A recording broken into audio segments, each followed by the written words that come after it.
तू तीच आहेस भाग 68. अबुले रूममध्ये इकडून तिकडे फिरत अंशूची वाट बघत होती. अंशू येताच तिने दरवाजा बंद केला. स्वीटहार्ट, तू मला इथे गुपचूप का बोलवलं? तो म्हणाला. अंशू, तुला आज रात्री काही विशेष करावं असं वाटत नाही का?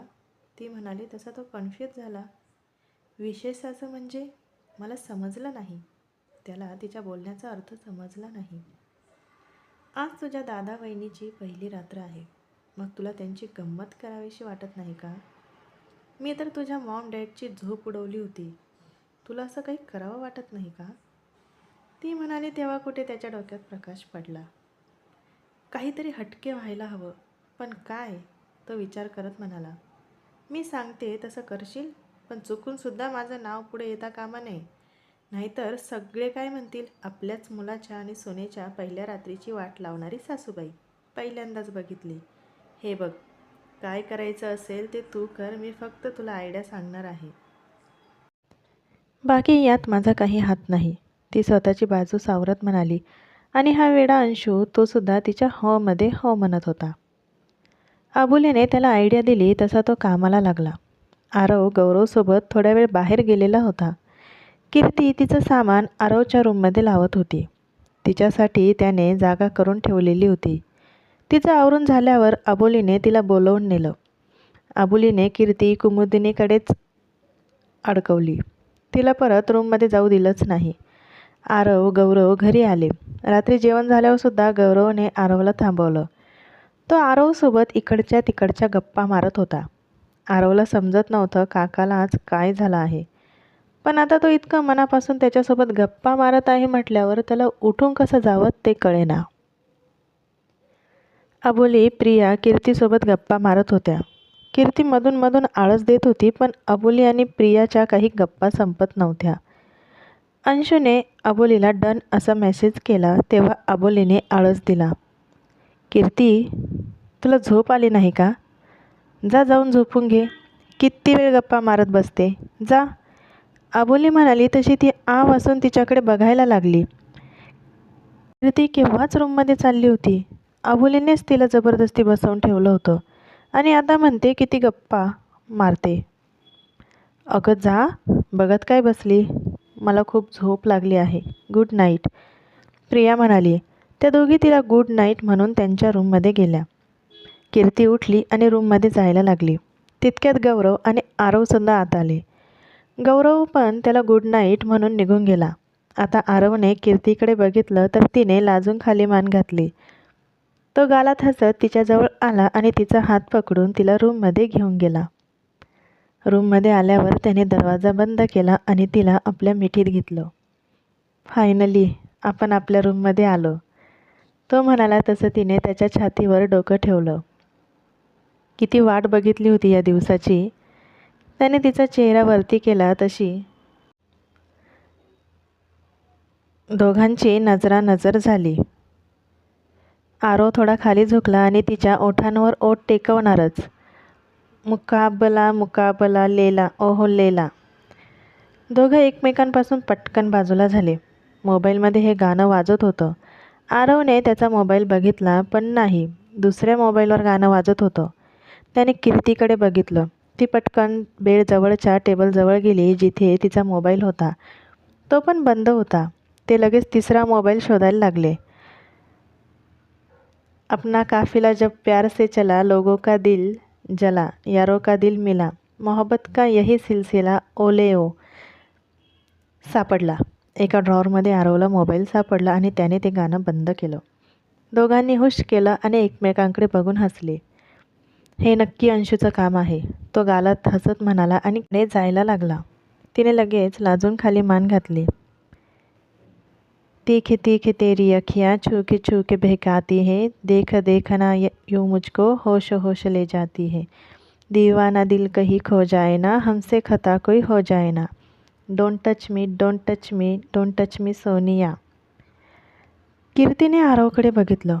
तो परत चौथा मोबाईल शोधायला लागला होता. या गाण्याचे बोल ऐकून कीर्ती पटकन मोबाईल शोधायला लागली. शेवटी तिला मोबाईल बेडखाली सापडला आणि तिने ते गाणं पटकन बंद केलं. या अंशूच्या तर अजून किती मोबाईल लपवले आहे काय माहीत. आरव म्हणाला, आपण आधी मोबाईल शोधूयात का? ती म्हणाली तशी त्याने होकारार्थी मान हलवली. त्यांच्या रोमॅन्टिक रात्रीची अंशूने पूर्ण वाट लावली होती. दोघं मोबाईल शोधायला लागले. अंशूने कुठे कुठे मोबाईल लपवले होते. त्यांच्या वॉर्डरोबमध्ये सुद्धा त्याने मोबाईल लपवलेले होते. त्यानंतर ड्रॉवरमध्ये, बेडच्या खाली, वॉशरूममध्ये. आरव आणि कीर्तीला ते सगळे मोबाईल सापडायला कमीत कमी 2 तास लागले. शेवटी थकून कीर्ती बेडवर आडवी पडली. तुझे ना देखूं तो चैन मुझे आता नहीं है, एक तेरे सिवा कोई और मुझे भाता नहीं है, कहीं मुझे प्यार हुआ तो नहीं है, कहीं मुझे प्यार हुआ तो नहीं है. कीर्तीच्या उशी खालून आवाज यायला लागला तशी ती पटकन उठली आणि मोबाईल बाहेर काढला. दिल हो के जुदा तुझसे रह पाता नहीं है, कोई मेरे दिल को समझाता नहीं है, कहीं मुझे प्यार हुआ तो नहीं है. हे गाणं त्यांच्या सिच्युएशनला मॅच आहे. आरव थकून तिच्या बाजूला येऊन पडला. दोघं त्याच्या वेडेपणावर हसत होते. पण अंशूने इतके मोबाईल कुठून आणले? कीर्तीने चकित होऊन विचारलं, कारण एकूण 50 मोबाईल होते जे त्या दोघांनी शोधले होते. याचं उत्तर तोच देईल. आता आपण झोपूया. सगळी रात्र वेस्ट गेली. इथून कुठेतरी लांब हनीमूनला जाऊ, जिथे कोणी आपल्याला डिस्टर्ब करणार नाही. तो तिला मिठीत घेऊन म्हणाला. तिने त्याच्या छातीवर डोकं ठेवलं. काही वेळाने दोघं झोपले. अंशूने त्याच्या पहिल्या रात्रीची वाट लावून टाकली. पण आरवला त्याचा राग आला नाही. त्याच्या बालिशपणाचं हसू आलं. सकाळी अंशू लवकर उठून आला. तो आरवच्या रूमजवळ आला, पण दरवाजा अजून बंद होता. त्याला मोबाईल घेऊन जायचे होते आणि ज्याचे होते त्यांना द्यायचे होते. तो बंगल्यातल्या सगळ्या सर्वांचे मोबाईल गोळा करून घेऊन आला होता. त्याने सगळ्यांना सांगितलं होतं की त्याच्या बदल्यात तुम्हाला 1 महिन्याचा रिचार्ज माझ्याकडून. त्या सगळ्यांनी 1 महिन्याचा फ्री रिचार्ज मिळावा म्हणून त्याला मोबाईल दिला. आणि ते सगळ्या मोबाईलमध्ये गाणं टाईम सेट करून आरवच्या बेडरूममध्ये लपवले होते. आता त्यांना मोबाईल परत द्यायचे होते, पण त्याचे दादा वहिनी उठलेले नव्हते. तो परत त्याच्या रूममध्ये जायला लागला. तितक्यात त्याला त्याच्या परीचा जोरजोरात रडण्याचा आवाज आला. तसा तो कुमुदिनीच्या रूममध्ये गेला. त्याने दरवाजा वाजवला. थोड्या वेळात कुमुदिनीने दरवाजा उघडला. तिच्या हातात परी होती आणि ती रडून रडून पूर्ण लाल झाली होती. परी इतकी का रडते? त्याने लगेच तिला घेतलं. तो तिचं रडणं बघून अस्वस्थ झाला. माहीत नाही काय झालं, पण उठल्यापासून रडत आहे. कुमुदिनी रडकुंडीला आली होती. परी शांत होत नव्हती आणि तिला काय झालं ते समजत नव्हतं. परीचा आवाज ऐकून अबोली, प्रियासुद्धा लगेच पळत आल्या. परीला काय झालं अंशू? प्रियाने विचारलं. माहीत नाही मॉम, मी डॉक्टरांना कॉल करतो. त्याने एका हाताने परीला पकडलं आणि दुसऱ्या हाताने मोबाईल काढून डॉक्टरला कॉल करून लगेच बोलवून घेतलं. माझ्याकडे दे तिला. आरवचा आवाज आला. अंशूने परीला त्याच्याकडे दिलं आणि नजर चोरत इकडे तिकडे बघायला लागला. पण इकडे परी आरवकडे जाताच शांत झाली. तसे सगळे आ वासून तिला बघायला लागले. आरवला तिचा आवाज ऐकून जाग आली म्हणून तो लगेच आला आणि तिला घेतलं तर ती चूप. आरव, अरे परी शांत झाली. कदाचित ती तुझीच आठवण काढत होती, अबोली म्हणाली. तसा तो हसला. आज पहिल्यांदा त्याने तिला हातात घेतलं होतं. त्याला इतकं छोटं बाळ हातात घ्यायची भीती वाटायची, पण तिचं रडणं बघून त्याला वाईट वाटलं. कीर्ती त्याच्या मागेच आली होती. तिच्या चेहऱ्यावरून समजत होतं की तिची झोप नाही झाली. परी, तू पार्टी चेंज केलीस? अंशू इवलीचं तोंड करून म्हणाला. कुमुदिनीला त्याचा बारीक चेहरा झालेला बघून जरा हसू आलं.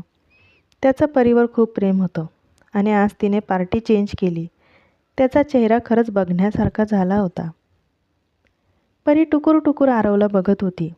तशी अंशूच्या डोक्यात एक आयडिया आली. हाच चान्स होता. त्याच्या दादाच्या रूममध्ये जाऊन मोबाईल घेऊन यायचा.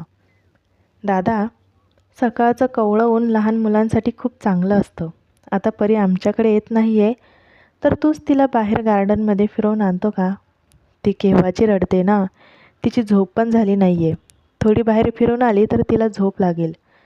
आता मी तिला घेतलं असतं, पण ती परत रडायची. त्यापेक्षा तूच एक राऊंड मारून आण.